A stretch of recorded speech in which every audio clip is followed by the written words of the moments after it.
Good afternoon, ladies and gentlemen, and welcome to episode 71 of Tales of Tamriel, a Dungeon Crawler Network production. I am Aggelos, your host. I have a Khajiit sitting right here on my desk. He is sleepy, and he is very sad. Sad kitty. Hello. Hi. He's all doped out on skooma, probably. All right. Also joining us, the man running the stream. And have you died yet today, Asteldian?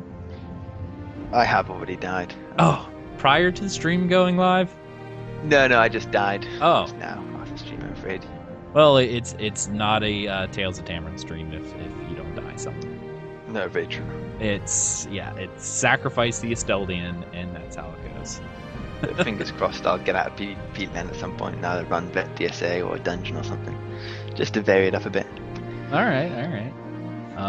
Yeah, I always get crushed in PvP anyway, because I never wear any gear that actually has impenetrable on it, so I get crit to death. Impenetrable so 1.5. It's fine. Oh, man, see, I'm so behind the times, I'm telling you. Don't even know what's fashionable in Cyrodiil anymore. Alright, also joining us, Avi. Avi, how are you today, sir? I'm doing really good. I think I'm behind the times with you, so don't worry. we can roll into Cyrodiil in our unfashionable gear together. Definitely. And then probably get meteored to death, because that's what happens. Yeah. Hello, chat room. I see there's several people in there already, so hello. Thank you for joining us. Hey, Setsu is in there. Hey, Setsu. This episode has been brought to you by awesome fans just like you guys. If you're currently not supporting Dungeon Crawler Network and wish to help us out, please consider donating or becoming a patron of ours on our Patreon page. You can find the links to both of these on the bottom of our website, dungeoncrawlernetwork.com. If you're unable to support us financially but still wish to support us, send Asteldian Soul Gems. But on top of that, you could also subscribe to our YouTube and Twitch channels, leaving us a review on iTunes, and consider telling a friend about us. All of those help us out so much, and we appreciate it. And sending Asteldian Soul Gems, because he needs to res a lot. Hey, I got 505. I'm all set. Oh, all right. Screw Asteldian. Send them to me. I got like 50. I'm totally out. I started selling them at one point, and that was a mistake. Like, filling them up and then selling them, and you really don't get that much for them. It's not worth it. Then when you really need them, like when I started doing all the trials and stuff, then it's kicking me in the butt for having sold all the hundreds that I had. All right, we're going to move right on into game news. First thing we heard of this week is that Paul Sage, creative director at Zenimax Online Studios, has left ZOS for a company known as Gearbox, the guys who do Borderlands, I believe. He has been replaced as creative director by Rich Lambert, who was the lead. Let me look this up just so I know. He was the lead content designer. There we go. Oh, thank you, Avi. I know we've seen him several times on ESO Live, like once or twice or something like that. I remember seeing him. He previously also worked on Oblivion, so that's kind of cool. But that is a thing now. Avi, what are your thoughts on Paul Sage leaving? Because I know we've had several higher profile people leave ZeniMax in the past couple months. Most notably is, of course, Paul Sage and Nick Conkle. And there was a Maria something or another. I cannot remember her name. She left right around the same time. She was very early on. You saw her quite a bit, and then she just kind of disappeared. No one really thought much about it, but she had left as well. What are your thoughts? I think it was to be expected. It's an industry where people jump around and go different places to try different things. I think that him leaving ZOS is sort of a good sign that the game's doing really good and the game's healthy. Maybe he felt his role in ESO is getting a little more dimmed because he was sort of here to help create the game and get it running and make it a smooth, nice launch and a smooth, nice game. And I think he's done that very well. So I just think it's simply time for him to move on, and it's not affecting the game at all or anything of that sort. Okay. Steldian, what are your thoughts? Yeah, it's no big surprise. To be honest, I would have thought the writing was on the wall once the game declared going buy to play. To be honest, he was always a big supporter of the idea of keeping a sub. Hmm. He stayed with the game, and I guess he started looking around. He probably had a contract that said he'd stay on until console launch and then move on elsewhere. So, shame to see him go, but as I say, it's the industry. You have people come and you have people go all the time. Right.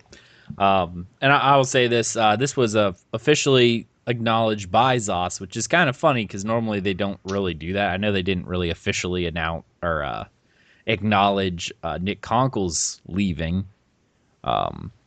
We just kind of figured that out by following his LinkedIn profile. He now works over at Riot. But the guys over at ZOS posted on the forums that we can confirm that Paul Sage left ZOS after the launch of Elder Scrolls Online Tamriel Unlimited on console. A spokesperson explained on the game's official forums, as they say. He, along with the rest of us, are very happy with how the game is doing, and we wish him the best in his future endeavors. I know Twitter was kind of blowing up when this happened because he is such a known icon within the community. Albeit, I did mention that this sort of is the current trend of game developers, in this day and age. It's really odd to find people who stay at a company for greater than 5-7 years. Normally, they're on par for about the length of the projects from start to finish, if they're lucky, and then they normally leave somewhere in or around those areas. So it's there. There's only a handful of people that I know of in the game industry who have been with the same company for a very, very long time.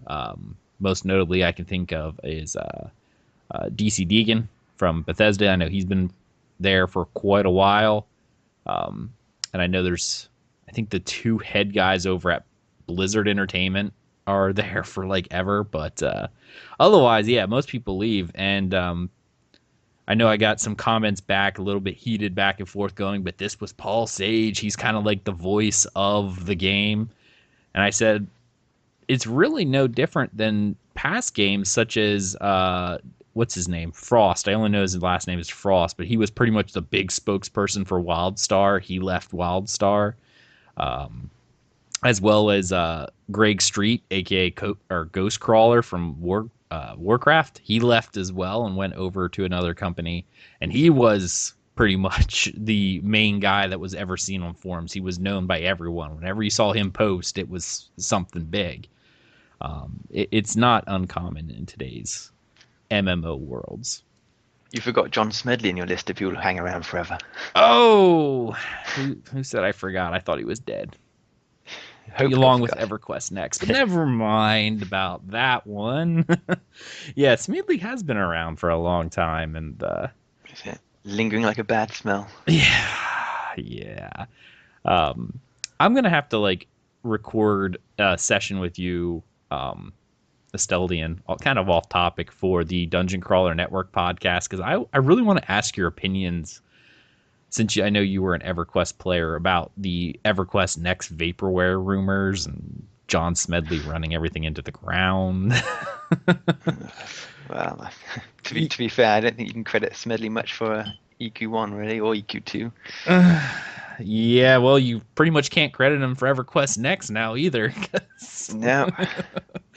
Anyway, that's a discussion for another show, but just wanted to, make note to everyone that Paul Sage has indeed left. And while we're sad to see him go, I honestly, I tend to think, and I'm going to be a little candid here, I think this is probably good for the game.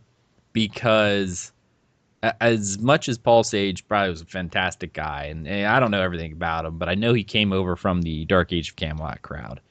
I love Dark Age of Camelot.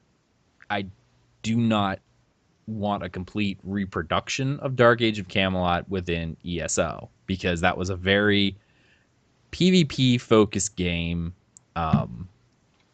and I just don't think it would fit very well. I know they tried to add it with Cyrodiil, and we all know how that's going. It's just, I would rather actually, and I mentioned this to somebody else as well, I don't know much about Rich Lambert. I almost wish they would have picked someone else with a little bit more of an MMO background. Like as weird as it would be to say, Greg Street, a very from WoW, some of these other ones, I would love to see some of them move in as creative director. Now, not saying anything bad against Rich, but this is an MMO, not a single player Elder Scrolls game. I like that they add single player elements to it to make it feel very much a part of the franchise, and that makes it feel very unique in the world, and it's much appreciated. But if you move too far away from the MMO side of things, you've just got another single player game that you can't mod near as much as you could, Skyrim. So people will end up leaving. What keeps people in MMOs is, being with friends forever, knowing people forever, and working with guilds and stuff of that nature. Asteldian, or do you feel that Rich, would you rather have seen someone else appointed to the creative director position, or do you think Rich will do okay? I admit I'd feel more confident if someone a bit more MMO focused was around. Admittedly, I know that make a lot of other people very nervous, but I think there's plenty of non-MMO guys in the team that it wouldn't harm to have someone a bit more familiar. That said, it could be worse. It could be John Smedley we decide to get, and I'm sure he'll be looking around for a job. So, I think if that ever happened on this podcast, I would just no. That's it again. No, yeah. Ending it right here because it's going into the ground. Or the legendary Brad McQuaid. Well, I know. What's his name is still looking for a job. David Jorgensen, because they let him go from Sony Interline or Daybreak now or whatever it is. They let him go. He's probably still looking for a job. Yeah. So keep with what we got, I think. I'll take Rich. Krabby's in chat. Hey, Krabby, how are you, sir? Krabby says, I kind of like the new guy's history, Oblivion, Fallout 3. If they add exactly. player housing, I will sub for life. Well, that is true. If he does add things like that are more sandboxy into the world, I agree. Housing, I will just be there all day long. All right. Avi, do you have anything you want to say about creative director before we move on? No, I'm comfortable with him being in the position, even though you guys do make a good point that it might be nice to have someone with a little more of a PvP background, but I'm comfortable with it. Okay. Well, MMO backgrounds, all you have to do is deal with them for 2 to 3 years anyway, and then they'll be gone. Yeah. That's how it goes. All right, next up, patch 2.0.12 was released on Monday, and this was an incremental patch that included many audio improvements and polish. Due to this, the size of the patch has been significantly larger than normal, at approximately 5 gigs for English, 6.5 for German, and 7.4 for French. In addition, we're also adding battle level consumables, which you can read about below, and a handful of fixes outstanding issues. Now, battle leveled consumables. In order for lower level characters to have better chance of survival in Cyrodiil, we're introducing a way for items to scale their health or buff based on whether or not you are battle leveled. Battle leveling is a system that applies when you enter Cyrodiil. When you enter a campaign in Cyrodiil, regardless of whether the campaign is veteran or non-veteran, you will always be treated as level 50 at minimum. Now, this is it's an interesting fix. I wouldn't say so much of a feature, but it's just making it so that when you go in at level 30 and you have all these level 30 potions, they don't heal like a level 30 potion on a VR14. Because that's what they were doing originally. You would drink a level 20 or level 30 potion and it would heal you for like 1,000 hit points or something like that. When you have 20, it's like, yeah, that was barely worth it, and I incurred a cooldown.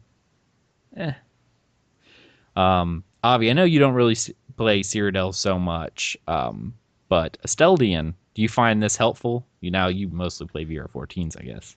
Yeah, I'm VR14 all the time, but I noticed they also scaled all potion stuff. Can't remember this patch or another one, so that your VR10 potions also work as VR14. Same with your food, etc. So everything seems to be scaling, even outside of PvP now, which is quite nice. Yes. So, It means and it makes sense. I'll just use lesser food when I enter Cyrodiil. That way I don't waste my good food. Yeah, but it is capped, isn't it? Something to do with if you're level Yeah. 20, if you're level 20 and you're still using your level 10 food, it doesn't scale. So they have capped it so that your level 20 food would be better than your level 10 version. So it's not just like, oh, I'll just go in there with a load of level 10 and off we go. Yeah, but they So still scale it so it's slightly better than a level 10 on a VR14. It actually makes it somewhat useful. yeah, I mean it's a good idea. Um, Other than that small thing, the main reason why I wanted to bring this up is for all of our console friends out there. Because when this patch went out, people posted the patch notes on Reddit, and Reddit exploded. And I'm looking at all you console folks out there. And I understand you guys don't really play MMOs, so or these are very few on the consoles, but a sample of the posts that we saw was WTF ZOS, 5 gigs of patches, no new content. Is this the norm? If you've never played an MMO before, yeah, this is the norm. There's lots of bug fixes, lots of little incremental patches that they do between major updates. Um, Especially recently, there's been almost one every week. This is the norm. Um, I guess mostly for console players, there really isn't that many MMOs out there for them. I guess there's Final Fantasy 14 for the PS4 guys. I know that's pretty big. Otherwise, I think it's just Destiny and Neverwinter, if I remember. You guys have anything you want to say on that? They had DC Online as well, did they? Is that still a thing? I I don't Yeah, think I don't think it's anymore. Is that really still a thing? That's kind of like Final Fantasy 11. Is that really still a thing? It's still going, I guess, but I think they discontinued all console use on it. I know they discontinued PS2, like official PS2 support a long time ago, and I think they just cut PS3 as well. So yeah, that game's in its death throes. But yes, get used to big patches. Crazy Yeah. big patches all the time. Or get used to patches that really don't give you much of anything. You may not even have noticed the bugs that they fixed. I know when we first started, a lot of the bugs that people were hitting were near the higher echelons of the game, like the higher tiers. And people were going, oh my goodness. This is a, oh, I don't know. It's crazy. Like, this is something that happens, and bugs happen. They need to be fixed. And I do want to address Winone Stealth mentioned in chat. A 15 gig patch was a bit excessive. Now, I do need to preface this. That was happening on the PS4, and that actually wasn't an issue with Zenimax. That was an issue with Sony and their patcher. Because that same patch did not happen on Xbox. It was only on PS4 because PS4 messed up its patch cycle somehow. And it sort of did like what happened on the PC a while ago where we had to re-download all the audio files. Well, they downloaded a newer patch like the day before, and if you downloaded the game prior to them releasing this hotfix on the PS4 network, it made you download every single patch from 1.0 forward. So that's why there was a 15 gig patch on PS4, and that was more of Sony's mess up than ZOS's. Yeah, it was totally Sony who screwed that, not ZOS. All right, that was patch 2.0.12 for both PC and console, guys. There's going to be a new patch coming out on Monday for PC, and I think it's Tuesday for Xbox and Wednesday for PS4. I think those are the patch days. So be prepared for another patch. So they did say this one would be significantly smaller. And just to throw it out there, just to keep console expectations down, in general, incremental patches, so all these 2.0 point somethings, they're all fairly crap. You're not going to get any exciting new content coming here. A few fixes, maybe a tweak of a skill if you're lucky of something exciting. They are just there. They are maintenance patches, basically, not actual updates. It's the big ones are like 2.1, 2.2. Those are where you actually get content worth getting excited about. no, this is a perfect thing I wanted to mention because you brought this up and I didn't even think about mentioning this. The easiest way for you to look at a patch cycle for people don't understand the numbers, especially with Zos's, there's 3 numbers. The first number is what expansion you're on. I know since they rebranded as Tamriel Unlimited, they marked it as 2.0 the next launch. If they ever release like a full out expansion, not just DLC, I'm talking a full out expansion, that would probably go to a 3. So the first number is what expansion you're on. That's why when you go into like Warcraft and whatnot, it's like 6 point something, or because that's how many expansions they've had. The second number is the content update.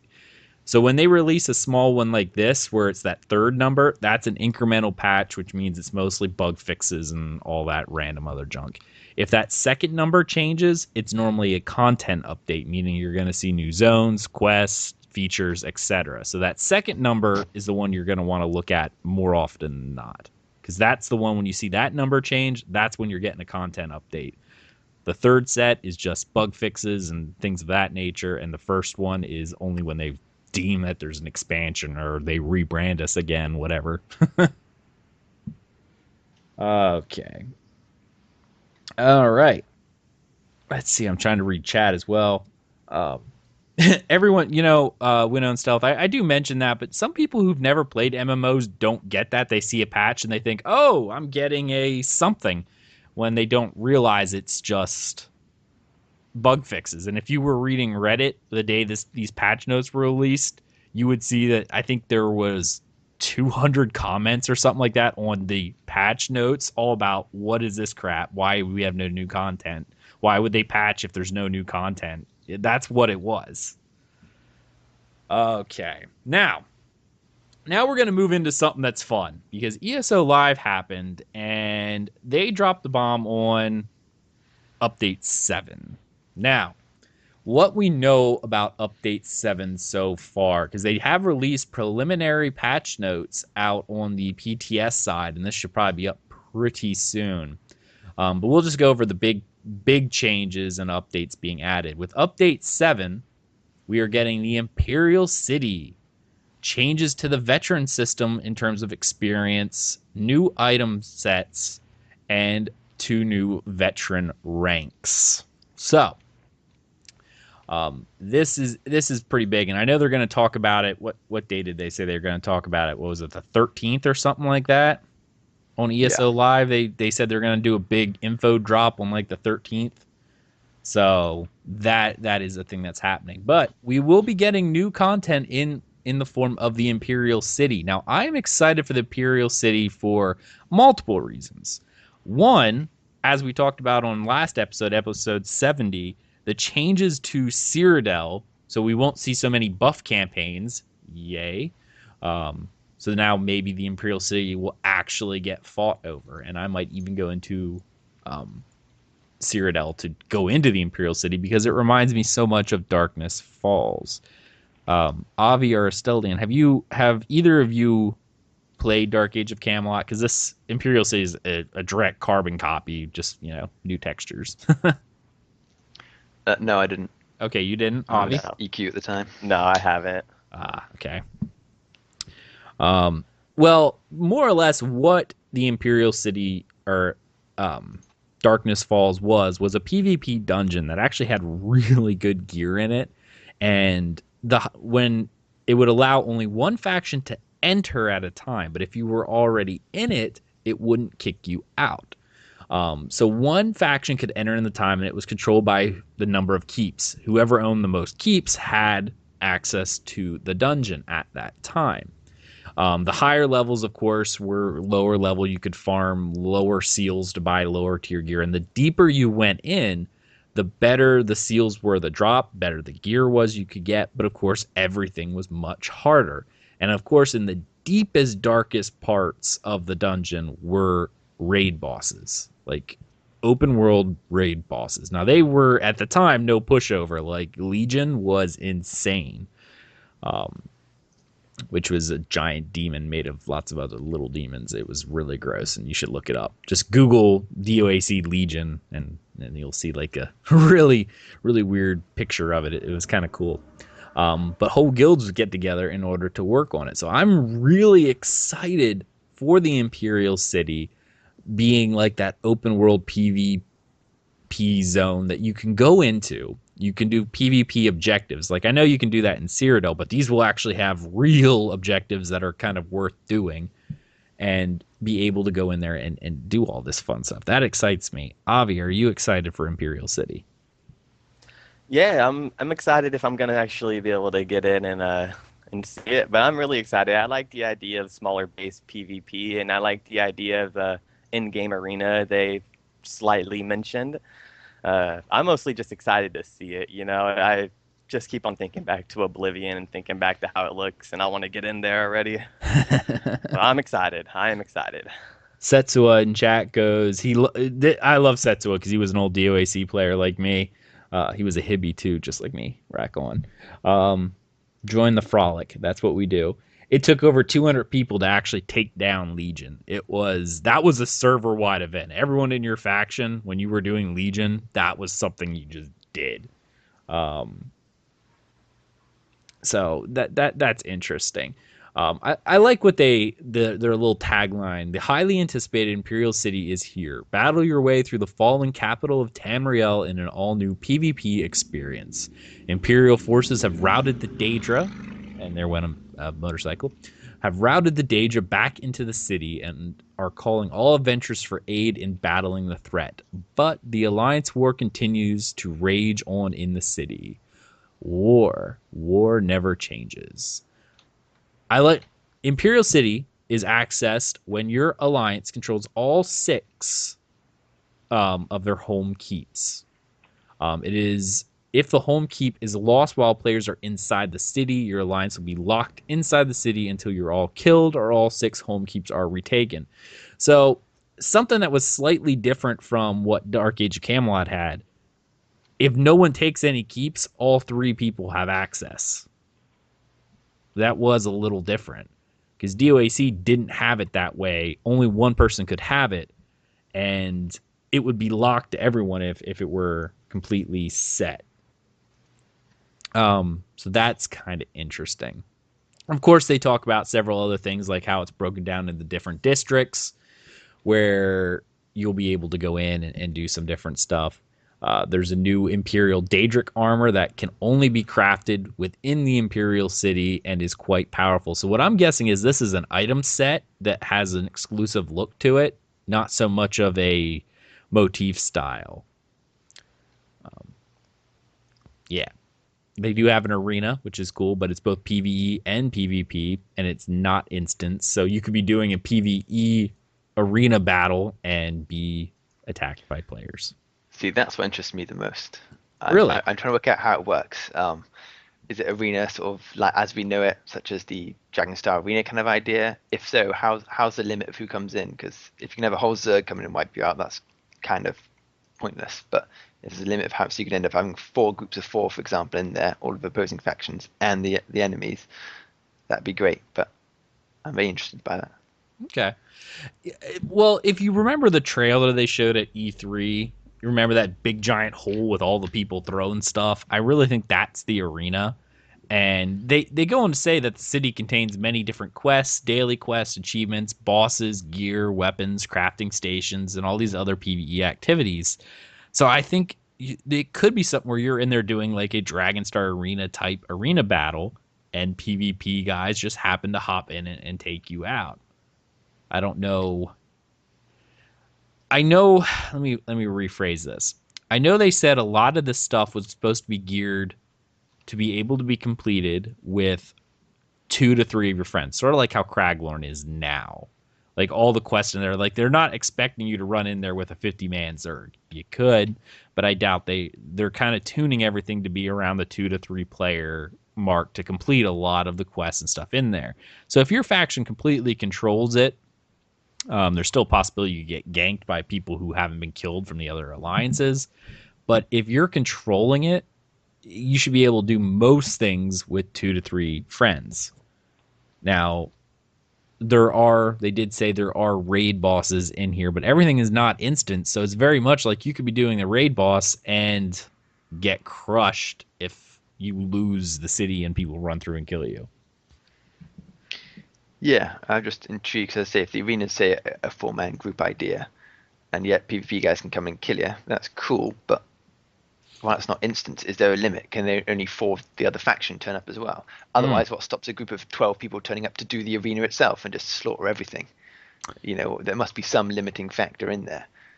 Honestly, the only limiting factor I see in this entire thing is that population is shared with the rest of Cyrodiil. So yeah, so I am wondering.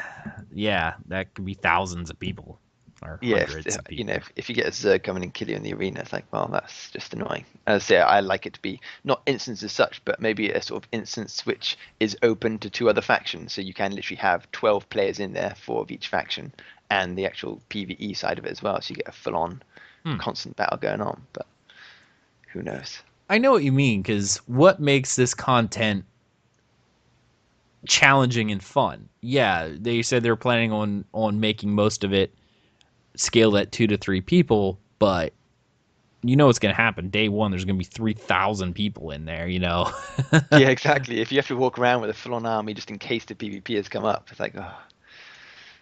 Well, yeah, that is a thing that could happen. See, open world things like this, just like Darkness Falls, the mechanics weren't really there. This isn't going to be Dragonstar Arena. I don't even think the raid bosses down in the bottom, while the videos made them look cool, I don't think they're going to be all that difficult, because how do you scale world bosses in... I mean, you can make them do certain things. You can make them do mechanics. You can make them do certain things. But you can't be as tight with the AI when it could be 3,000 people in there.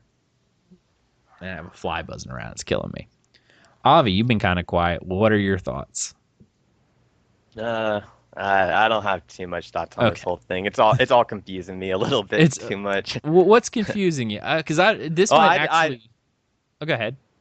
I just don't get how the whole thing's gonna work inside. The whole aspect of it really confuses me just a little bit. Yeah.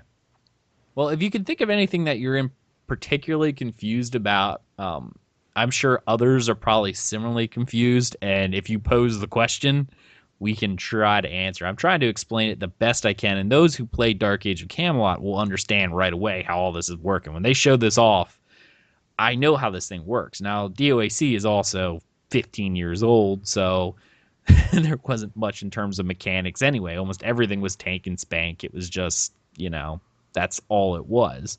There wasn't a lot of mechanics in the game for almost anything, because the game was older, and therefore they just, hardware limitations didn't allow for this kind of stuff. So the idea with the arena is sort of on the line of, like, you can have an arena battle, but other people, say if EP has the Imperial City, and then AD takes control of it, then they enter while EP is in the middle of a arena battle. Then the AD people can just kind of come in and wipe them out, right? Yep. I think that's kind of cool. It's almost on the line of you gotta make sure your alliance is holding the city tight to go and do some of the smaller things inside. And if there's a big battle happening right on the outside wall and you're about to lose the Imperial City, then maybe you shouldn't be in the dead midst of an arena battle. But right. like I said, that's why it confuses me just a little bit. But I like the idea of how it's all sounding. It sounds just like a big close-up battle, and I'm loving it. And it does not. It is difficult to understand how it works, but it would be more or less like, just as I said before, when the city starts, if we'll just say the entire map is wiped clean, everyone has their home keeps, and that's it. No one has taken anything. At that point, all 3 factions could enter the Imperial City freely. The gates are open, right? If I'm going to use EP because I love EP and it's blood for the pack. If EP goes, you know what? We want to do some stuff in here, and we're tired of the Smurfs and the, I don't know, whatever they call the AD people. I call them a much less flattering term. Bananas. Bananas, is that it? Yeah, bananas. Similar to what I call them. At least same shape. Anyway. A phallic shape. Yeah, that's right. So EP goes, screw these guys. I'm tired of them. We want to do some stuff in here. Like, we have guilds who want to go in there. We want to down stuff. We want to do quests. We want to do all this stuff. So we're going to block access to them. How you do that? EP sends groups out and takes keeps from the other side. So EP has all 6 of their keeps, our gates open. The second that either one of the other factions loses a keep and they don't have all 6 of the home keeps, their gate closes. That does not kick out the people who are already in there. But they can get it's like cutting off reinforcements. You still have the people that are in there, but they can't get reinforcements. Their only thing is to die or wait until their faction gets their home keeps back and reopens the gate to allow reinforcements. So it's cutting off their reinforcements. So I'm guessing if you die and you don't have control over it anymore, then most likely you just get it forces out. you to Okay. respawn at Way Shrine, which would be outside of the Imperial City. Yes. Now, if you owned it, you might be able to respawn either using a soul gem or somewhere inside, like a Way Shrine inside the city. You could use. But if you do not own the city, you would get kicked out when you die. Winnow and Stealth had something here and I want to talk about. Could the Imperial City include phasing technology to control population? I think that really, while it could, I think that would do away with the idea behind it. This is meant to be an open PvE realm or PvP realm. Like, that whole extra danger is meant to remain there. Not only that, but if, say you're doing an arena battle with your 4 people, all right, but you have 50 other Zerg members just sitting off on the side. If they used phasing technology, which would limit it to 4 of each faction, well then 50 EP sitting on the side couldn't help you if an Alliance Zerg came through. Now, the Zerg would limit to 4 people, but what 4 people would it be? How would they determine that? Because most people run around in 20-man groups or whatever in Cyrodiil are larger. It would be 4 random people chosen. Oh crud, they're all 4 healers. This is meant to be an open PvP thing. They want you to go, when you own the city.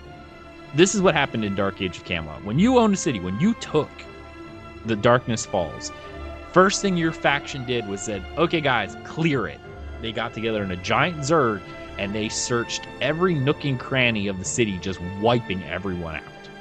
Once everyone was cleared out of the dungeon, that's when it went into PvE mode, and therefore they could go break off and do all their smaller PvE group stuff. You got a big notification. You'd be in there doing a dungeon and it'd be like, Ebonheart Pact has lost control of Imperial City. That was when you either hightail it out of there or group up with other people to make a last-ditch defense. Like, once you lose control of the city, you're probably not going to be able to complete whatever it is that you were attempting to do in there. Ark, never miss a chance to insult Altmer. Ancient Nord saying. I like it.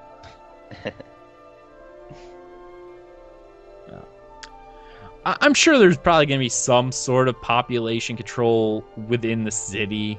Well, I don't know, because they said it shares the same population as Cyrodiil. I don't know. They may, if it's on a different server. I imagine when you go into the Imperial City, it's its own instance server.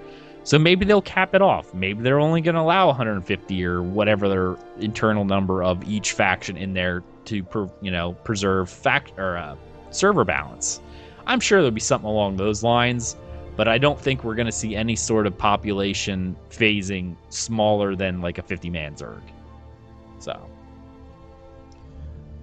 that is a possibility that they do lower the numbers. They would only lower it for server stability, not for any other reasons. All right, Imperial City. Last thoughts on Imperial City before we move on to the next little bit. No? I like forward to it. Some new content at last. After almost 8 months, right? something we had talked about earlier was 20 new item sets have been added into the game. This includes the Zivkin armor set that crafted only in the Imperial City.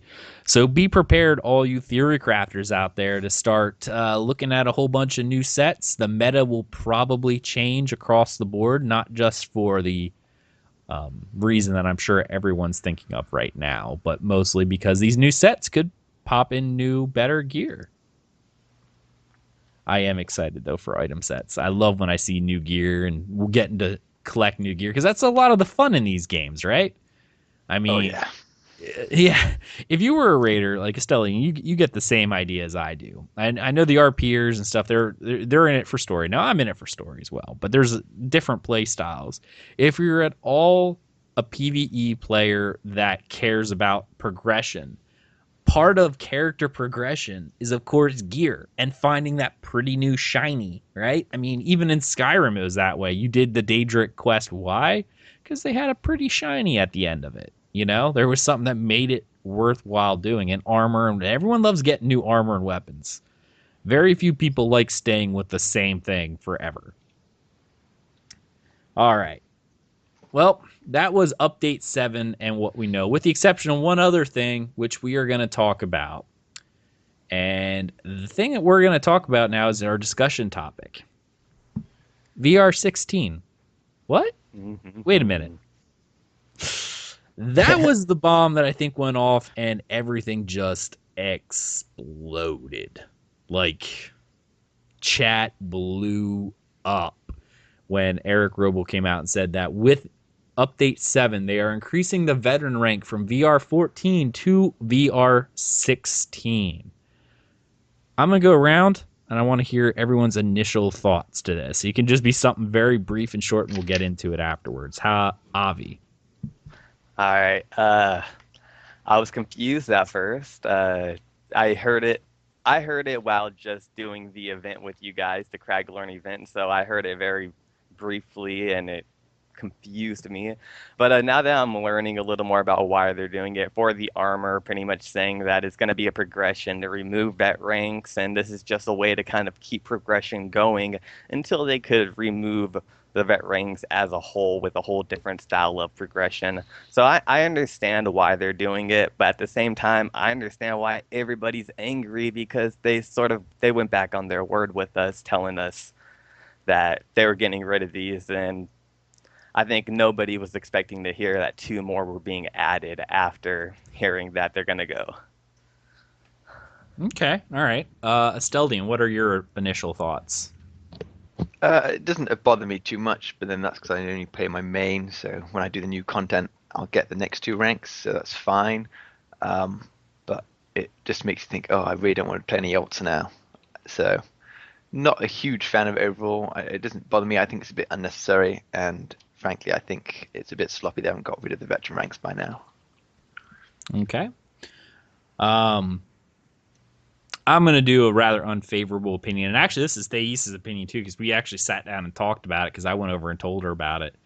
And she and I both agree. We actually like veteran ranks. Like, the idea behind why they're doing it and the way they explained it, and we'll get into that a little bit, but as they said, with this new, they're trying to add a new progression of gear. Obviously, with these 20 new sets, they want to add new progression.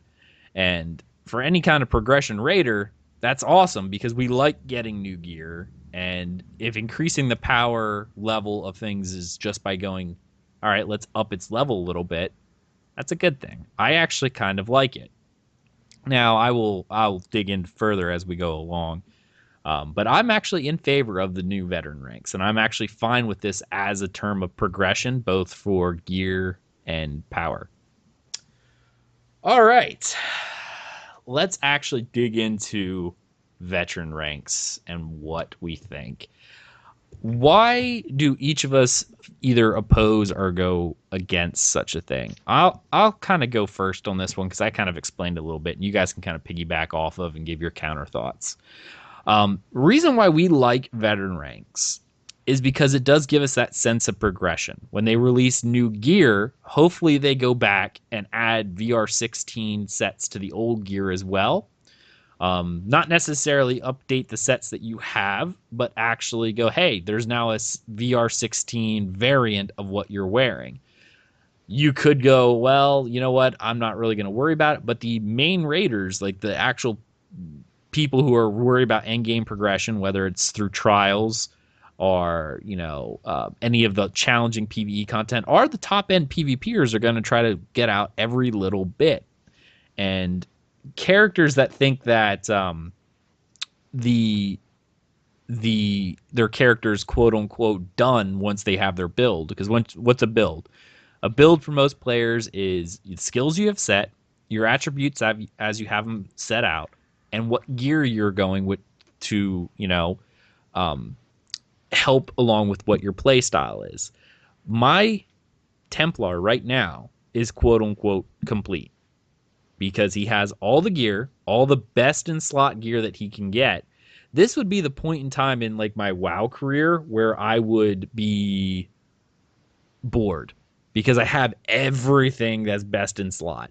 I mean, yeah, I'd be pushing progression rating, but there would be no other carrot on a stick for me to go after. So by adding extra VR ranks, I see what they're doing. They're artificially adding a power level to certain things. It's very similar to item levels in Warcraft and other things like, oh, this is obviously more powerful stat-wise and numerically than earlier versions.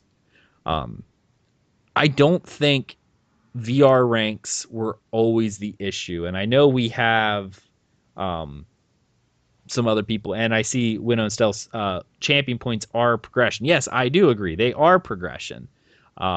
They are a horizontal character progression. But look at games like Rift. They had both gear grind as well as their fate attunement or whatever it is that allowed you to still get better. You can have multiple. You don't need one. But that's the reason why I'm thinking that this is a good thing.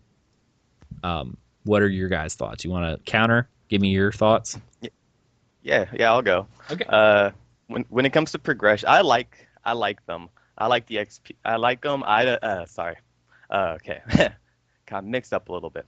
I like them. I just don't like how long it takes to get them. That's my number one problem. I don't like the million XP numbers that you have to get. I don't like how long it takes to get it, and I don't like the ways you have to go to get them. That's what bothers me. I don't that like seems to be what chat's saying too. Like, and I think that was the major complaint was, as you're saying, everything you had to do, they're so grindy. And even, especially for someone like me who doesn't really like to play with other people, and I know this is an MMO, I know, but you can't get the VR 14 finishing all the solo content up to gold content. I've done it, and I've done it very well, I like to think, and I only got the VR 9. So they're doing ways to improve this, I see, which we're gonna be talking about soon. But yeah, that's always been my big problem is just the progression and the matter that you get somebody to VR 14 and it's like, well, I don't want to do that again. That was tiring enough as it is. I had to go grind the freaking zombies for the last 5 veteran ranks. So right. That's my problem. Even though I do like the veteran ranks and I don't mind them being in the game, it's just a matter of how you have to get them. Yeah, no, I agree. And Krabby, we haven't talked about that quite yet. I'm going to add that in here at the end. Yeah, a lot of people's complaints with the veteran ranks were just that, and I see chat's kind of hitting on altering numbers. Asteldian, you had mentioned something about that. Why don't you talk about the altering numbers on gear? Which part of the altering numbers on gear? That would be like the tiers of gear. Oh yeah, I just don't see why they've still got veteran rank here. As you say, you don't need it for progression. You can have gear progressions done in the way that they even said they want seasonal gear. So why not just get on and do that? The new sets are coming out. This is the perfect time because obviously that's probably going to make most of our current sets obsolete anyway. So here's your chance to turn up and say, right, VR 1 to 9, all the gear there is now rank 9 gear, and now we're getting rid of VR. So this is tier 1. So rank 9 is tier 1 gear. here you go, level 50, that's the best stuff you can get. Tier 2, hard to get for whatever reasons, that's the equivalent of VR 14, and that'll convert any gear from VR 10 to VR 14.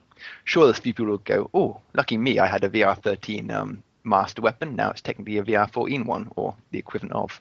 Great, so they're a minority who get away with it, and they get a bit of luck. But all that gear is going to be redundant anyway because the new sets have come out, which will be either more tier 2 stuff, or depending on how powerful they decide to make this stuff, I guess this would be the tier 3. So season 3 of gear.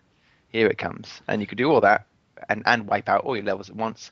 Silver and gold content unlocks because you don't need it anymore. Again, the silver would be equivalent of when you're in tier 1 gear. I advise you hang around this place, but you can go on to gold section, which would be the tier 2 equivalent over there. And again, Imperial City is for those in tier 2 who are looking to progress onto tier 3. All that can be done without having the 16 ranks, and it can't be that complicated. I agree. No, that is something that is I know people would like as well. But do you feel that the adding VR ranks is just because the people at ZOS are incompetent, or do you think they just you think there's an underlying reason as to why they just can't remove them? Because like what you said, they originally mentioned seasons of gear, and I like that idea of then, oh, this season's better. Or they kind of already in a way have that, because you can get a lot of if you do AA and Hellra, you get what, VR 12 gear, right? If you do Serpent, you can get the same item sets that are VR 14, which is like season or tier 1 and tier 2. It can be the exact same thing, just better stats. Why do you think that they're having such an issue with removing these things? I really don't know. My only assumption is because they haven't done bugger all towards it because they've been too busy doing all their other content, all the console stuff. Right. And so they've kind of slacked a bit. And so they're doing this as a bit of a emergency patching.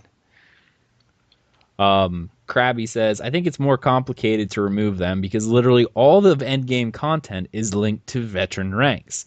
They probably need a lot of time to make sure everything is working with the new system. And he does have a point. A lot of the endgame content is designed around these veteran ranks. By lowering the power level, let's look at silver and gold, for instance. It's not like the 1 to 50 experience. What do you do with silver and gold or Craglorn, for instance? All those mobs are leveled up based on the current leveling system. How do you remove that while still showing a differential in power? Well, as I say, you'd have the silver would be the tier 1 gear, wouldn't it? So they'd be weaker than the tier 2, which would be the gold content. So the mobs are sort of based around what they expect you to be wearing, which is essentially what they're done on now in a way. It's like, well, you should be VR 1 gear or whatever, so therefore that's why this is a weaker zone. And the idea is that silver and gold content, people want it to be a more open experience anyway, so you don't have to worry about, obviously at the moment it scales veteran rank by veteran rank, but by just sort of lump summing it and saying this is all tier 1 and this is all tier 2, it gives you a much more broad spectrum of being able to go in there and go, right, I can go anywhere I want now, and technically I'm in tier 1 gear, so all these places are open to me, or if I'm feeling brave I can jump into the gold and try gamble my way up there. So I think it works there. And then again, the raids, well, they'd be tier 2 based. You could argue that's going to be a problem because we've got tier 3 gear coming out, but isn't that going to be the problem anyway? Fetch 16 stuff, unless they're going to revamp the raids, they're still going to be obsolete in the old gear set, as it were. And there needs to be that. And I gotta say, Win on Stealth, you're not being a massive D about it. Everyone has strong opinions, and they're very well founded because they've told us they are going to. My reasoning for liking veteran ranks is only because I like the idea of gear progression. And currently, they don't have any other avenue of gear progression. Because they haven't implemented these kind of things yet. Or at least, they haven't figured out a way or showing us a demo or anything showing us that they can remove veteran ranks. I know we're all theory crafting and talking about what we could do to change, but in the end, we don't know their back-end system. What is causing the issue? We all think it's a very simple thing. Just remove them, right? But what is really the issue? We're not sure about. And yeah, would I like veteran ranks to be gone? Just champion points and then do essentially the WoW progression of gear where it's just, this raid has this tier and then, you do that raid, you get that tier, your happy day. And then when the next raid comes out, you have a new tier. Yeah, I like that. I've done it for years. I wouldn't have done it for years if I didn't like it. I know Asteldian with your EverQuest, you've done the same thing. We like that type of gameplay. But Does a new tier just mean like it's better armor at the same level, or yeah, essentially better stats. Oftentimes, new tier gear is maybe a different type of set. Like they often, especially with this game, what I would imagine them doing is the tier of armors you get a sword. We'll give you a sword, okay? Your tier 1 sword gives you it's 10 damage, 1, 10 stamina, okay? That's it. Tier 2 would come out and you could get the same sword, okay? It doesn't have any item set. Or they have this new one. It goes, oh, this sword also does massive AoE damage, but it's now 15 damage, 15 stamina versus your 10. So you have to go and work on that. Or you could get an upgrade to your sword to get it up to that tier level, which would be an awesome thing to do for crafters, right? Being able to use upgrade mats to upgrade crafted stuff through tiers. yeah, I like that. Yeah, it's I like the sound essentially of that. just gives you something to go after because even as for Skyrim players, as you're leveling up and you get new swords, it's nice. You open up, oh look at this, a nice sword and does more damage, right? But eventually you hit a point in the game where nothing is better than what you have. You know? Kind of like with the veteran system. I mean, if you're VR 14, you're not going to go pick up your old VR 1 sword that you got from Uh-huh. some guy at a quest, and go, oh, I'm going to use this. No, it's completely useless to you now because it's 13 veteran rank levels behind and completely underpowered. And not only that, but once you have, like in my guy, I have my perfect quote unquote set that optimizes my play style, right? Anytime gear drops for me, the only thing I think about is can I sell it or can I break it? Because nothing that's going to drop right now is better than what I have on. But when they release a new tier, uh, all the gear gets more powerful, so you could upgrade the current gear you have, or they release new gear sets going, I had best in slot, but now they release this new gear set that does something else, and I think that would actually be better for me, And you go for that. And it gives players a way of constantly advancing characters. Avi, I know you're mostly you like alts. So people Yes. who play alts generally hate gear grinds more because they have to spend more time across multiple characters. Asteldian, on the other hand, just like me, who do one character, we want to constantly advance one character. And it's Yeah, fun getting gear. exactly. Like I said, on my main guy right now, right now I have something. I got to do hard modes yet for trials. That's it. But there's no gear from anywhere, with the exception of maybe a master sword. I'd love one of those. No gear that would ever drop that currently is in the game is even worth me looking at, other than can I sell it or can I break it? That's the when I pick up gear, it's not maybe I can put this into my build. No, it's does it sell or can I break it? And that is not fun to do with gear. You want to get gear and you want to go, can I do stuff with this?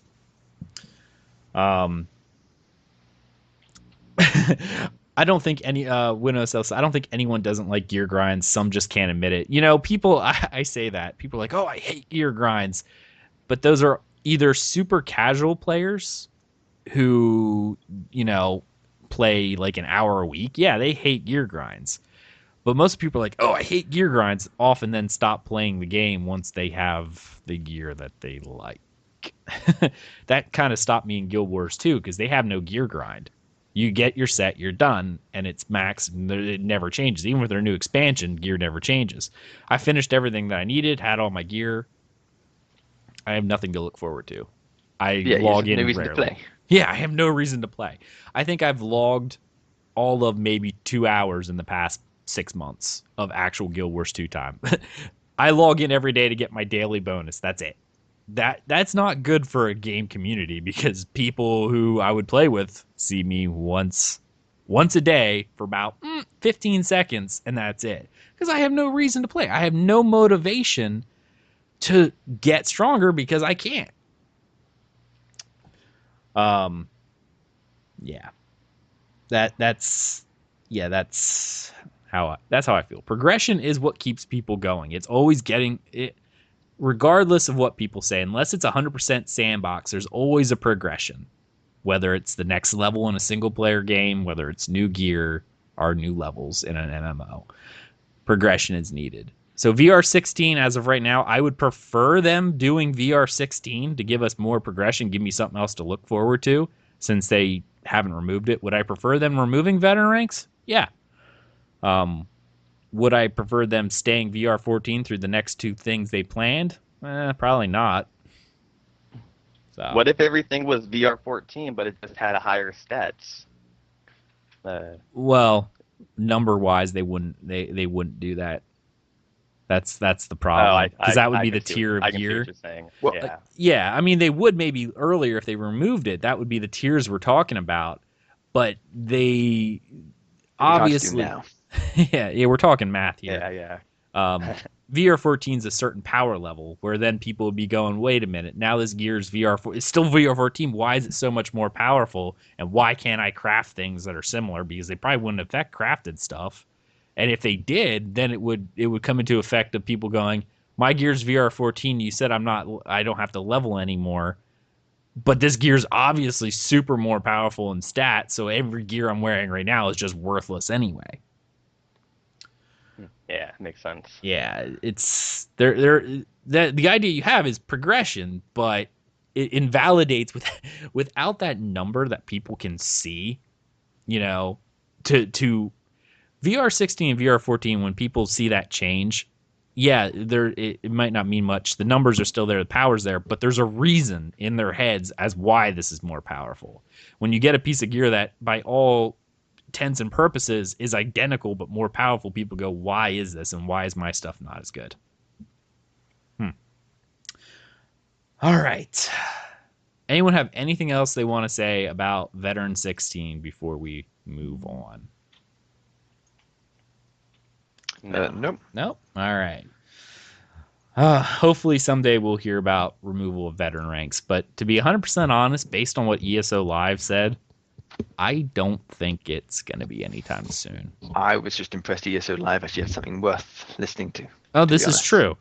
An actual update. But speaking of, we were talking about this, I have on here that spellcrafting is still a thing.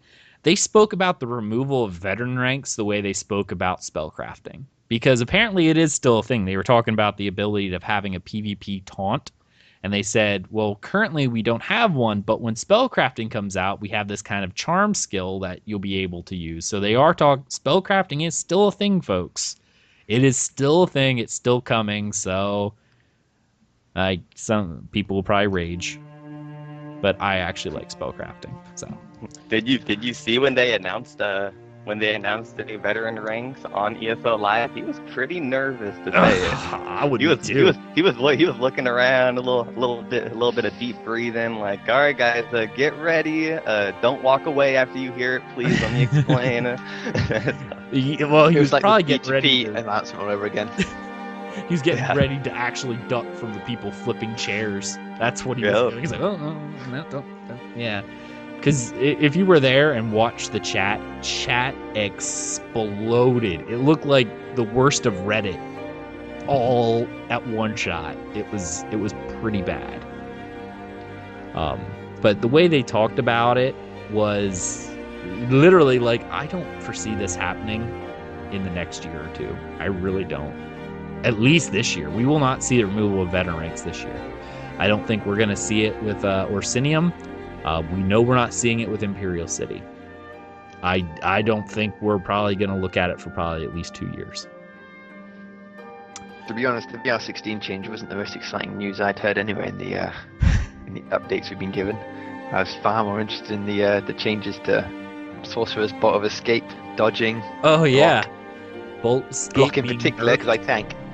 So the idea of not regenerating stamina while you have your block up, very interesting change indeed. The PvE crowd has gone crazy because it's like, well, it makes sense with PvP, but my god, that's going to make some changes to the PvE land. I'm very excited to see how trials and stuff work out now with, like you said, that's going to be something we'll have to talk about as we get into into it a little more. I intentionally left those things out because those are things they're talking about as changes, but I would like to see them on PTS before I make any jumps one way or the other with them. Well, as it sounds, I'm thinking the Nightblade's just become the king of tanking. Oh my. Well, they had to be king of something at some point, right? Yeah, I don't mind. It's their time to be in the sun, to be honest. But yeah, I do think they'd be pretty impressive. Yeah. Especially with Vigor and PvP being changed as well, down to baby rank, so everyone's going to have that. Oh, totally. All right, guys. That's the end of our discussion topic. We are going to move into our Tales section where we talk about what we did in ESO this week. And first up is Asteldian. Well, mine will be pretty short and sweet. I didn't really do much at all in game this week, to be honest. I think I ran a vet DSA just because some people were doing it, so I just jumped along. Oh, yeah? Other than that... Following Smedley? Is that what you were doing? Yeah, exactly. I just, retweeting his tweets, liking him. But yeah, no, I just haven't really done much at all. I pop in occasionally, run a little delve in Cyrodiil just to take another champion point away. But otherwise, yeah, not really done much, I'm afraid. All right. Avi, sir. All right. Well, I made a little decision this week on which one of my characters I want to get the VR14 because I just really want to get the VR14 already. It's starting to bug me so much, and really before 16 comes out, right? Yeah, before 16 comes out, or maybe I should just wait now since it's going to be easier to get XP. Yeah, but they are nerfing. What is it? 15%? It's down to 850,000 instead of 1 million. Yeah, and I think it's even a little more experience in a lot of places, public dungeons, other places that for you to get experience. So it's going to be easier to level up your character, which I like. But not bloody group dungeons.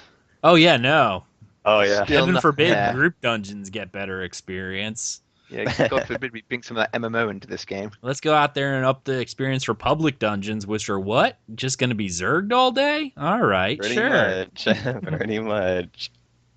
All right. So yeah, I decided that I'm gonna level up my sorcerer. My sorcerer is probably my favorite character right now. She's VR4, right, and she's only in silver conts, right? Yeah, I know, right? Seriously. I'm gonna play Sork. Nerf. Oh, nerf. I better stay away from Templar. I don't want you're not allowed to play Templar ever. As soon as Avi plays Templar, nerfed. But yeah, so she's only in Grotwood and she's already VR4, and using XP scrolls and just doing all that stuff. I have a feeling I'm gonna get her to VR14 before I finish gold content. So that's what I've been doing pretty much, even though I haven't played her much this week. It's just been planning. But besides that, I started we just said that, and in the notes I actually have written that I just started a new Templar. So a little army there. No, don't say it. But he's a Lobby. I started an Argonian Templar really because I haven't tried tanking or healing in this game, and it's starting to get me a little frustrated that I don't know much about the other ways to play this game. So I'm starting to learn a little bit, so I decided to go Argonian simply because I never do any of the tough end game stuff. So I felt no need to force myself to play a high elf or do another Breton character.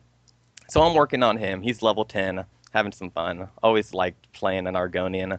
I think Argonian was my first class in an Elder Scrolls game that I played him for like 2 minutes, deleted and made a Nord, but yeah, so and besides the last thing I did the EP Craglorn run with the guild, or with the Wings of Fate guild and the Dungeon Crawler community. That was really fun. I got to finally talk to some people, Kip, Ark, and play with them for the first time in game, and not to mention, I think it was my first time ever seeing Aggelos in games. So, after all this time of us doing podcasts and stuff, people were like, "Wow, Avi actually plays the game. Look, there he is. That's right. I'm around." So in all my Nord glory. Yes. Yeah. You guys in all your nice armor, and I'm hiding all of my ugly armor behind the costume. I saw you roll up. You rolled up in your armor, and then you saw us. You're like, I have not played that character in a really long time. You know, I get on him every once in a while to feed his horses and just look at him and go, "Oh, I miss this guy." So I got on him and I looked at my armor and I went, "Oh my goodness, this is back when I didn't know about sets and I just had all these random armors that I made purple and went, oh, they're purple. He Oh. looks good. But now I'm learning a little bit. And I'm like, oh, this guy needs a lot of work. So yeah, and that's pretty much been my week. You know, it was nice to finally play with some people and interact a little bit in game, and yeah, very fun. At least you're not that guy. There's a guy in one of the guilds I'm in, and he legendaries every new set of gear he makes. So when he makes a character, he legendary a set of level 4 gear. Wow, I he must was have a like, lot of what? he must have a lot of materials. I know, right? Man. He every like 10 levels he redoes his gear and he legendaries everything. It's like, oh my goodness. Wow, I can't I'm imagine. so Can't cheap. I'm imagine still how not much gold legendary. he has. I legendaried all this gear and then I started changing up my build because I wasn't getting the damage. And now it's like, yeah, no, I'm good with the epic quality. I'm so out of tempers and everything that it's just like, nope, yeah, epic's good. Epic's good. The difference is just Oh, so small. I can't bring myself to do it. I'm like 8 tempers just to make this gold. I just feel cheated. right? Principle. I'm like, I'm not doing this. I just feel robbed doing this. I'm not. I don't care if it makes me get an extra 10 DPS. I ain't doing it. That's funny. Oh, I agree. I agree. It's I no, and I can't spend the money for the if I find them, I save them. Of course I do. But I'm not spending the money to up this gear until I'm pulling numbers that I really, really like. Now, the Ravager gear really helped me out a lot. But I'm still really excited to try out that build that you were talking about last week, Asteldian. I'm waiting on that guide, like refreshing. Yeah, we have. I've written it up. Funny enough, that's one thing I did do the other day. I was just in there with my guildie, giving it a little test run. 14,500 on the gargoyle.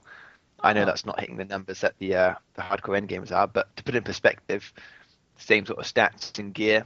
We're hitting around 14,000, 13,500 using the Adric Warrior build, which I know in theory can do pretty high numbers. It's just obviously not in the hands of us. yeah. So 14 and a half sounds like it's pretty much on par with that. Very interesting build indeed. I'd say no weaving, pure range. It's something a little different, a bit magic intensive. So make sure you've got those champ points stocked up. I'm waiting. Like, as soon as I see that build, I have another Templar sitting there waiting to do it. She was all tanky, and I'm just not enjoying her. So I'm like, I'm going to try this build as soon as he has it, and then I'll level with that for a bit. Yeah, it is actually written up in my Uh, email now. oh, okay, great. So we might see it on Dungeon Crawler soon, right? Yeah, this Good. week probably. I just want to do the. I say we were just doing the test yesterday, just to make Okay. sure got the numbers Excellent. and should be ready. Cool, because I really want to play with it, and Yeah, I've eagerly been waiting, going.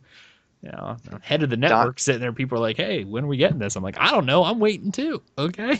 dark flares making a comeback, baby. All right. All right. I like it. Unloved spell. Well, other than waiting on that build so I can play my other Templar, I did get to run. We attempted an Arthurian Archive hard mode with Dreadlords on my Nord. It was a blast. Near the end, we kind of got a little sloppy. We didn't actually down. Our best attempt was 14%, I think.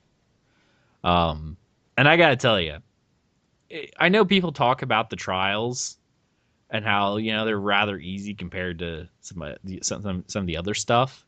But Altherian Archive hard mode is insane, the amount of stuff that they add to it. Like, we're sitting there and there's just so much stuff. Meteors, more mini mages, the black hole portals. It's crazy what all gets added to this. And it was a lot of fun. I cannot wait to get back in there and play that. So shout out to the Dreadlords Guild again on the US Mega server, taking me along. Had a blast. Cannot wait to get back in there and play around some more. Because right now, the only things I have not done are veteran DSA and the hard modes of the trials. I have all the other trials complete, just not the hard modes. So that's my next step. Vet DSA and the hard modes of all the trials. So, yay. So that's what I did on my main character by myself. Now we did, and obviously for those who've been listening since last week, Dungeon Crawler Network is trying to do a lot more guild events, and we have a new Ebonheart Pact officer who is doing event coordination. It's Kilted Piper, awesome guy, and excuse me, he is doing a pledges night every Tuesday. Our next pledge, which we'll talk about later, is again this coming Tuesday, where we just get together as a guild and run pledges. Now, we did the normal and the gold, and we ran it with Maiden Hellfire. I got to meet her. She's awesome. And Ridge, great guy. Hey, how are you doing? Good. How are you? An Argonian snuck up behind me. She's all shadow scaly. Yeah, I actually made it pretty far without you seeing me. I know. Didn't even know she was back there till I felt a hand on my back. I'd have been dead if she was a shadow scale. I'm telling you. Man, that's awesome. I'd Like have been dead. a thief or an assassin. I know. Is the little Nordling asleep? Yes, I was gonna get some ice cream. Oh, ice cream. It's hot in here. Anyway, so if anyone's interested, the Kilted Piper Pledges Night, it's a lot of fun. Come on out, do some fun stuff. And then, of course, I ran a Craglorn night on Thursday with several guildies, 6 or 7 other guildies. That was really fun, like really fun. I know Maiden was there, Kilted, Avi, of course. No, Kilted was not there. It was Kipster who was there, and there was a bunch of other people as well. I'm trying to remember everyone who showed up. Arcaneer was there. Yeah. And we just had a blast running through the different quests. I love Craglorn, and I was saying this the entire time. The idea of Craglorn is a lot of fun because it requires a group of people. And we went through, we did the Spellscar area. Because everyone knows if you were grinding Spellscar, there's this annoying little quest giver who follows you. Thank goodness you're here, and you just ignored her constantly. Even Kipster was like, I've never done this quest before, and I'm like, despite the fact of all the characters you've grinded to VR14 in this area, you've never done this quest. And it actually leads you inside that giant spire. And it's really cool when you get in there. Like, and I think I still need to tweet you a picture, Avi, of it on Ultra Graphics. I gotta tweet you the picture of non-Ultra Graphics. The 8-bit. Can I run it on my Nintendo? Yeah, pretty much. Yeah. Let me just say though, those delves inside of Craglorn are beautiful. This is the first time I ever got to see anything in Craglorn, really, you know. So, gosh, even though I might have been the guy who fell off the edge. But, were you the guy who's like, "Hey, I could jump this," and you're like, "Nope." I made it. I jumped it and I made it. I was like, "Whoa! I hope I was supposed to make that jump." And then somebody tried to jump it behind me. And they wrote in. They had to write in chat. They're like, "No, I didn't make it." I didn't make it. Nice. But that whole area, the quests are actually a lot of fun to do. We did that one, and then we more or less just picked a direction and went, guys, we're just gonna do any quest or any delve we come across. And we had enough for almost 2 full groups, I think. So we were able to do like 4 and 3 to finish some stuff. And I know I went with the 3 group most of the time because I was VR14, and a lot of other people were lower levels. So. But it was a lot of fun to do all that, and I know we're going back. We're going to try to do that weekly. I think we're going to do it again this Thursday. I just have to double check. Gotta start working on that EP character a little bit. I will eventually force you to just go EP because that's what's going to happen. So I know.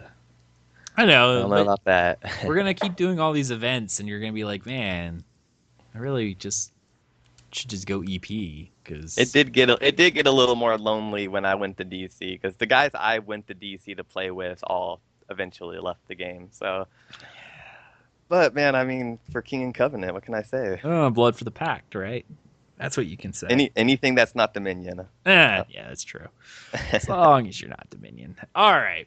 So that was a lot of fun. I cannot wait to do more of those. And Craglorn will definitely be like a recurring thing going forward because it's one of those things that you can do that's like PvE.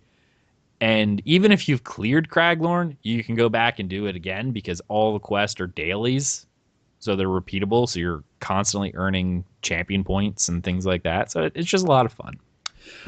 Finally, I was playing my Altmer Sorcerer. I didn't get as much time. I played a little bit on Saturday morning and a little bit prior to the show. Not as long as I wanted. And Krabby, get off this stream. Not for the Queen.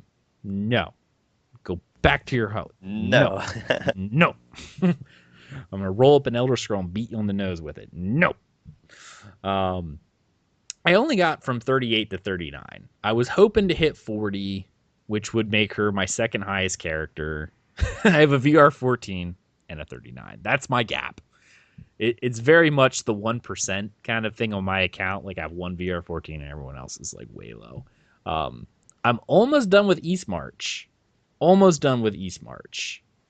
I think I just finished, and I'm not going to give too many spoilers or anything, but I just finished Fort Amal. So for those who own Ebonheart Pact know where that is in the storyline, there's only like 2 more story arcs, story quests before the end of the zone.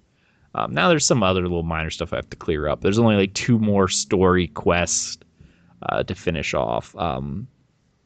One with some weird witches, and then the final area that ends off the zone, which is what is the name of that castle on the hill or whatever it is? It's the actually for those who played Skyrim, it's Skull Dolphin. I think Skull it's called Dolphin. Yeah, the Alduin's where Alduin was at. Where you actually go to fight Alduin at the end of Skyrim. Spoilers. No spoilers. Skyrim's been out forever. Is actually the final area of East March as well. Like you end up there. So I have one area to the south I have to go to, and then the attack on Skadolfin, and then that's it. And then it's down to the Rift. So I've really enjoyed East March. Like I always enjoy the Skyrim zones. I just do. It's just getting by Shadowfen before that is rough. But yeah, it's done. But now whenever Asteldian's new guide comes out here for the new build, I'm going to be loading that up on my Imperial Templar. I'm going to strip her down. That's right. She's sexy. I'm going to strip her down, break all of her armor, and build armor based on what they're saying with whatever, and level up using that build. Because I want something different. Yeah, I don't know how well it'll work as a level up build, to be fair. Well, it's okay. I need to practice it. So I'm fine with playing with it. I know you have a bunch of probably high-end gear that I'll just kind of add in with crafted. But I want to play with the rotation and everything. And well, I think funny enough, the beginner set did use 5 citruses. Funny enough, so that's a nice easy. Yes. That's what I'll do. I'll probably end up doing that because I want something a little different from I don't know. Like I didn't want to do exactly what my main Templar does, which is 2-handed damage. So I tried going sword and board, got her up to like 27, 28. I don't know. Tanking's not for me. It's not. I know none of the early questing is difficult, but it just feels slow compared to my other character, like my sorcerer, for instance, who was spec'd primarily magic DPS. She just blows stuff up. Like it's just it. There's nothing. Even my Dragon Knight, who's spec'd as a sorcerer, it just blows stuff up and makes everything look like. Obviously, they both die faster, but I just feel like nothing really threatens my life enough, other than maybe world bosses, to wish I had a tanky character.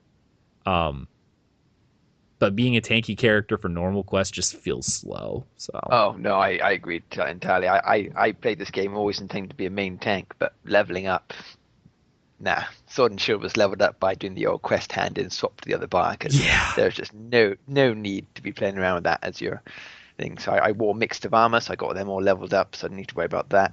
Yeah, worry about the tanking later on. Yeah. If Just I want to get it, tank on the get them character leveled. later, I'll build a set and let her do it at max level. I'm not. Exactly. And if you're like me, because I'm a Magicka-based build, so I use the juices for my tanking as well. Oh, there you go. The set's already ready. Happy days, yeah. Although obviously I use light armor for the DPS, but while leveling, you can go with 5 heavy for the seducers. The perk of it is it gives you plenty of regen anyway, so you don't need to worry about being in light. Right, right. And practically nothing you're fighting anyway is going to tax your resources. Not till you start doing dungeons and raids do you ever run out of resources. Exactly. I mean, my healing tank's got 2,000 regen, and he's in all heavy. Yeah. So you can get the regen going easy enough without light armor, so it's not a big deal. Right. Yeah, tanking to level up. I did it first 27 levels, and at first it felt refreshing. It's like, yeah, this is kind of neat. I could take like 20 things, and then you realize 90% of the quests you don't need to tank hardly. You can almost do every quest without killing things, and you realize, well, what's the point of me holding 20 enemies when they're all that does is waste time. I don't know. That's how I felt about that. So whenever that build comes out, I plan on leveling my other Templar a little bit. The other thing I'm doing is I'm trying to finish leveling up my skills because I think I'm actually going to switch, like respec my guy and put more skill points into Provisioner again. I know I just leveled it off, but none of my characters are VR1, which means I can't do the highest level writs on any character, even though they're all 50 crafters, so they all need the highest level writ, but you can't accept it because you can't get to Craglorn to hand it in. So I am potentially losing out on all of this Sigic Ambrosia stuff because the only character who's high enough level to turn in the writ has no point, even though it's 50, he has no skill points in provisioning. So I'm actually going to probably switch that around again. So, and I'm also in like 4 days or something like that, I'll be able to put in the last of my Nirnhoned items. So I'm going to do that. I'm going to put in my last Nirnhoned, and then I'm going to spec out of all the bonus. Because once you have all of them running, I haven't noticed anything change. But like if you put them all in, like you have 4 points in the research timer, and then respec out of it, as long as they were put in, they use that time. Like that's what I've noticed. I'm not seeing it change, and it doesn't unlearn stuff if you don't put points back in it. So since it'll be final one, I'll free up 12 points, I think it is, because all my researches are then done. So I'll have 12 points free to move around after 5 days. So in 5 days, I'll respec. After I research the last 5 items I need for Nirnhoned, and then respec out of that and just not have any points in the research timers because I don't need them anymore, and that'll free up 12 points that I can throw around somewhere else. All right, that was our gameplay, and let's go ahead and move on to. You know what? I think I'm going to skip our add-on spotlight this week. Probably a good call. I have no idea what I'd use. Okay, Probably seen them all by now. that's fine. Let's go right on into the guild corner. We didn't earn enough on our raffle this week in order to pick a winner, so that's going to roll into next week. But let's go ahead and talk about guild stuff because we got a lot of events, especially for the Wings of Fate Dungeon Crawler Community Guild. So, Asteldian, why don't you go ahead and shout out your guild? Okay, yeah. Crucial Sanctorum on the EU server for PC players, Daggerfall Covenant. We're still looking for just a few more. We've got 30 members. We're probably looking for around 35, 40 ideally, just to help, make sure we've got plenty of people around to do pledges, vet days, trials twice a week. Fairly relaxed guild. We like to have a laugh. But also if you're struggling with bills or a bit nervous about raiding because you've never done it, that's not a problem. We can easily show you the ropes. It's not a big deal. We've had plenty of people who've never even raided before in their lives who've turned up. And in fact, some of them become very strong players indeed. So don't be afraid. And if you're interested, just pop to crucialsanctorum.engine.com and just leave a little bit about yourself in the recruitment page and we'll get back to you. There you go. Avi, sir. Yeah, Mortal Entity is a PvE guild for the Daggerfall Covenant. anyone is welcome to join of any levels. Most of the active people are also in the Wings of Fate Trading Guild, which you'll hear Aggelos talk about right now. So I've been working more with them. So I'm not too sure on the future of my guild right now because I want to get way more involved with the community side of Wings of Fate. But if you do want to come by, come join us. Eventually, if something happens, we're all just going to go to the Wings of Fate. So, yeah. Hey, Obi, welcome. Yeah, Obi's in chat. Hey. And actually, speaking of Wings of Fate being the community guild for us, we've been doing a whole lot. We've been looking for people, and Avi has been graciously stepped in as our Daggerfall Covenant event coordinator. And yes, sir, I know you sent me an email, and I think it's an awesome idea. Awesome. So we'll talk about that. Perfect. He stepped in because right now we're fairly large right now. I just did a whole big clear out of inactive people because we're clearing people out who've been inactive for about a month, just to make sure we have an active roster. We know who we got. If you're going to be away for longer than a month, please let me know. If you let me know, then we'll be good there. We are still actively looking, especially among our own guys. This is mostly internal. If you've been with us for a while, you get priority, of course. We are looking for an AD event coordinator, as Krabby's saying in chat, more AD in Wings of Fate, and a trials leader, because we want to get into that a little bit too. Obviously, there's a lot of really good guilds out there. Like I run with Dreadlords, I would recommend them wholeheartedly on the US mega server if you're into fairly serious raiding. Like these guys are good, and we'll go from there. But we want to get a group together as well. That's going to be a little more casual, just so people can learn how to do stuff. Because obviously you got to start somewhere, right? So that's something we're going to have to do. So yeah, still looking for one of those and an AD guy.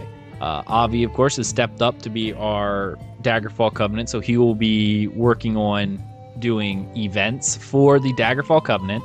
Of course, if you head over to dungeoncrawlernetwork.com/events, that's our calendar. You'll see what we're doing, when our podcasts are, when we're doing stuff within the guild, etc., etc. And also for guild stuff, who to contact if you're interested in doing those things. Kilted Piper has stepped up to be our Ebonheart Pact coordinator, and he is doing Pledge Night every Tuesday, as I mentioned above, at 7:30 p.m. Eastern Time. So every Tuesday, he's going to be getting groups together and organizing groups to go through and do all the pledges, silver and gold. So you can come out, get your keys, get to know various people that, hang out with us, because we'll be there. You can hop into TeamSpeak with us, chat with us. We just have a good old time.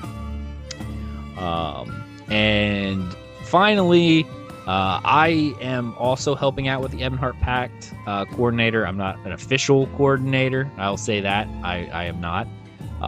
But I do like doing Craglorn nights. The only reason why I haven't said I'm official yet is because with the Little Milk Drinker, my time has been not so much limited as it has been limited, of course, but it's more sporadic. It's harder for me to set down a time and stick with it, because if he decides he's going to be finicky or need multiple diaper changes like today, that eats up my time, and of course I have to run off and do all that. Even during a Craglorn night, I had to put people on hold going, guys, hold on a second, I gotta go check on Little Milk Drinker. So that is something people have to deal with. Krabby's asking, what VR do you need for pledges? For Pledge Night, we take any level. You need to be at least VR1 to actually accept the the pledges. But if you have a low level, we'll speed run you through so you get the skill points. So we did that for several people. They got this silver quest, and we went in at a lower level for my character so that we could get the skill point. And then you have to be at least veteran rank 1 for gold pledges, because those will make people do at gold, or at least veteran. So I think what we're also going to do is, I have to put it up on the calendar yet, but I think this Thursday, the 9th at 7 p.m., we're going to do another Craglorn night, because the last one went off really well. This is for Ebonheart Pact, of course. So we're going to do another Ebonheart Pact Craglorn night on Thursday. So 7:30 p.m. on Tuesday is Pledges Night for Ebonheart Pact, and for Thursday at 7 p.m. Eastern is going to be Craglorn Night for Ebonheart Pact. And Avi has a DC event coming up shortly as well. Krabby, it's looking like you just need to, come over here and go Ebonheart Pact. Just saying. All right. If you're interested in joining, you can just send me a message in game. That's at Aggelos, Aggelos, and we'll get you an invite. Obviously, we do try to do the trader as well, so make sure you keep up on the auctions. Keep your guild store loaded. That way, we can sell some stuff, get good traders, and make it helpful. All right, it's emails time, and man, do we got a lot of them. I need to work on like a sounder for this because we got quite a few emails, and these are awesome because we got quite a few, so it's really cool. Keep them coming. I love getting these. We answered this one already, but I'm going to answer for other people. This is from Ryan. He goes, "Hey there. I appreciate the work you guys put into these builds. Just have a question on the 2.0 Templar Stamina DPS build. What passives would you recommend taking for all categories, class, skills, weapons, armors, racial, etc.?" And since Asteldian wrote that, I'm going to let you answer that again. I know I already emailed you, but you can just answer it again. Yeah, you'll find most builds, that not just ones I write, but anyone writes, they usually don't delve into the passives much. And the simple reason is because any passives for any skill line you're using, it's just worth getting them all. I always recommend getting every single class passive anyway, just in case you change builds up or just flip some skills out. Always take all the passive in your weapon, and always take your armor and all your racials, definitely. I mean, my priorities would always be getting your racials and your classes. And there are some you can read, like in medium armor, for example. I'd say the improved sneaks are low priority because that's not really relevant to the actual DPS spec, as it were. But otherwise, so it's a bit common sense involved there. But otherwise, you just take all the passives. I mean, I've got all 3 armor passives just in case I decide to do a build. I don't even use stamina anymore, but I've still got a build with them all in there just in case I might flip over to it. So yeah, you'll find you'll rarely ever get much details on passives because it just makes sense to have them all every time. If you're leveling up, of course, there is exceptions. You just got to prioritize which ones would be more helpful while you're leveling up when you don't really have a lot. Depending on the race, I think we talked about this as well.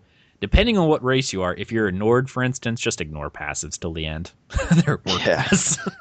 Yeah. If you're Imperial or Red Guard, you may want to pick them up for that stamina DPS build the sooner. And if I remember correctly, several of the ones within Adric's spear line would be preferable to the other ones. Burning Light passive is a must. Just that's like the best one. Yeah, that and Balanced Warrior. Balanced Warrior and priorities. Burning Light, yeah. So if you're tight on them, I would always go weapon. Get your weapon passives, and then the Adric spear for that particular build. Focus on those before you focus on any of them. But otherwise, get them all. But don't. Gotta have a little common sense. Same with armors. Look at the stats for the armor because you're definitely going to want to increase the ones that do critical strike. Add critical strike for medium armor, and what was the other one? The weapon damage. The weapon damage one, yeah, that's a plus. There's also one that does stamina regeneration or reducing cost, but the crit and the weapon damage would be first, and deal with your stamina later. You're not gonna have to worry about it while you're leveling, because while you're leveling, you're never gonna run out of stamina. It doesn't happen unless you're doing dungeons or something like that. And by end game, you'll have enough to do everything anyway. So, hope that helped. And if you have any more questions, please go ahead and send them in. Oh dear. Next question. I'm gonna call this Ryo because. Was it Ryokujan? I'm sorry, dude. I cannot pronounce Asian names.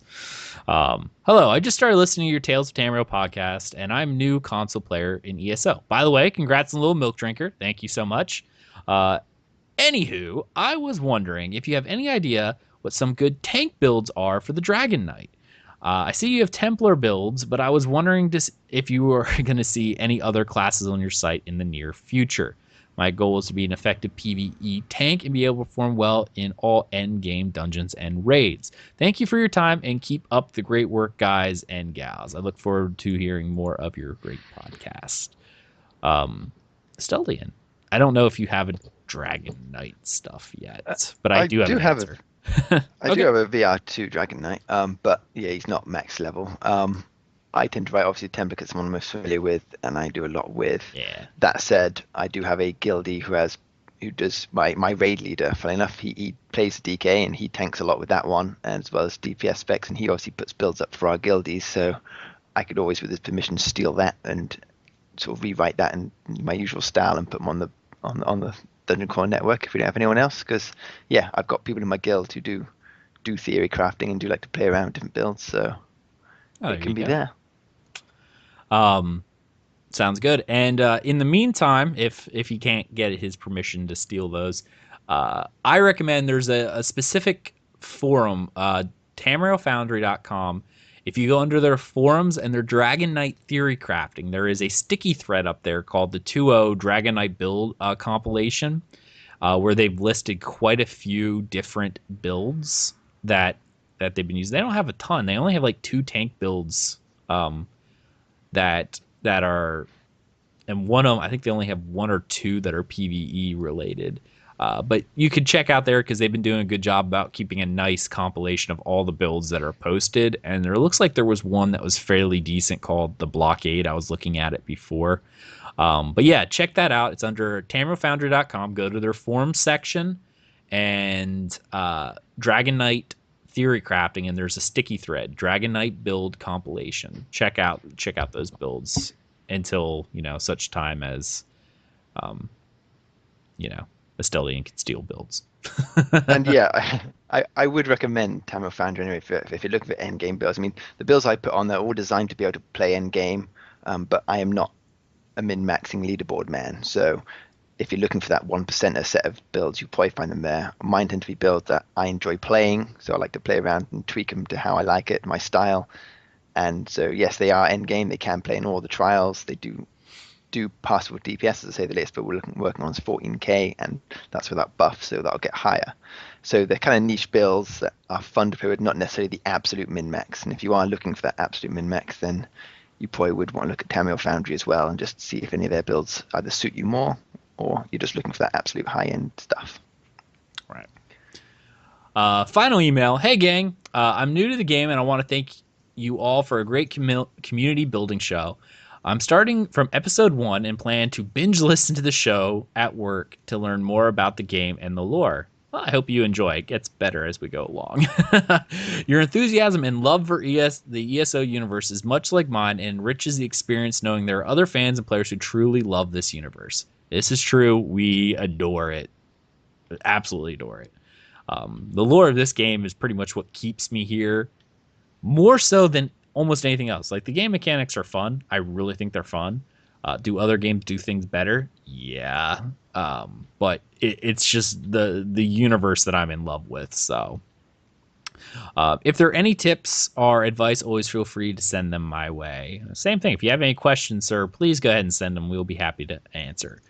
Also, if you ever want perspective for someone entering this game a year after it's been out, I'd be more than happy to write out my experience. Obviously, we'd love to see that kind of stuff. I would actually love to see that. I really enjoy the segments of the show where you read books and also share your stories. The first episode, the main host, that's me, shared about a sweet old lady in a cabin by herself who turned out to be a witch. I had the exact same funny experience and often share that story with my friends too. Because I've not listened to the later episodes, I'm not sure if you take player-submitted stories and read them for the show, but I got a funny one. Well, we do. Fairly early in Skyrim, I found a mountain with a dragon word wall. After dispatching the dragon, I noticed some kind of coffin in front of it. Figuring I'd get some cool loot, I opened it and saw this monstrous lich creature pop out, who soon wasted me. A dragon priest, of course. Having saved before fighting the dragon, I tried again and failed. I was way too low level for this guy and decided to guerrilla warfare this beast. I got out a conjured bow and began pinging him in the head and running over and over until he dropped. This was my first Dragon Priest and was quite a thrill. That was from Rick. So, Rick, thank you so much for your email. Hopefully you get caught up. You got 70-some episodes to go through, and hopefully you'll hear this one pretty soon. That's the end of our email bag, and time for final thoughts, guys. Avi, sir, why don't you grace us and go first? Yeah, it was a great episode. I'm excited for all the events and all the things coming to the Wings of Fate, and hope to see you guys all there in game. Right. Asteldian. Oh, finally some news to actually get excited about. So I am very happy indeed and look forward to what the future will hold. Excellent. For myself, of course, thank you so much, chat room, for showing up. You guys have been awesome. Like every week, the chat room just gets better. Like there's quite a few people in there. They're just chatting away. I want to give a special thanks to Winnow Stealth. You had some really great stuff in there. Krabby, of course, member of Dungeon Crawler Network. Thank you for being in the chat room and interacting. As you know, thank you so much, guys. You guys are great. Ark, as always, love seeing you there, buddy. I really hope to see some more people show up for more of the Wings of Fate stuff, so please check our calendar. I can think of a handful of people I'd like to see there. Obi, I see you're in chat. I know you're listening. Obi, show up to some of our stuff. Obi, I know we don't have AD, but Obi. All right. Special shout out, Scary Drew. Scary Do, show up. There you go. Hey. They'll listen to this, and I'm gonna. I asked them where they were the last for the Craglorn event, but you know. So thank you guys, and definitely we're having some fun. Show up, join us, and always come back and listen to our show again. We love hearing from you guys. Send us emails, everything. Thank you so much for listening, everyone, and have a good night. You just listened to another episode of Tales of Tamriel, a Dungeon Crawler Network production. If you want to get involved, please be sure to check out our website at www.dungeoncrawlernetwork.com. Please be sure to follow us on our social media and YouTube channels. We can be found on Twitch at twitch.tv/dungeoncrawlernetwork, on Twitter at dungeoncrawlnet, and at Tales of Tamriel, and on Facebook at facebook.com/Tales of Tamriel podcast. Thank you for listening, and we hope to see you next time.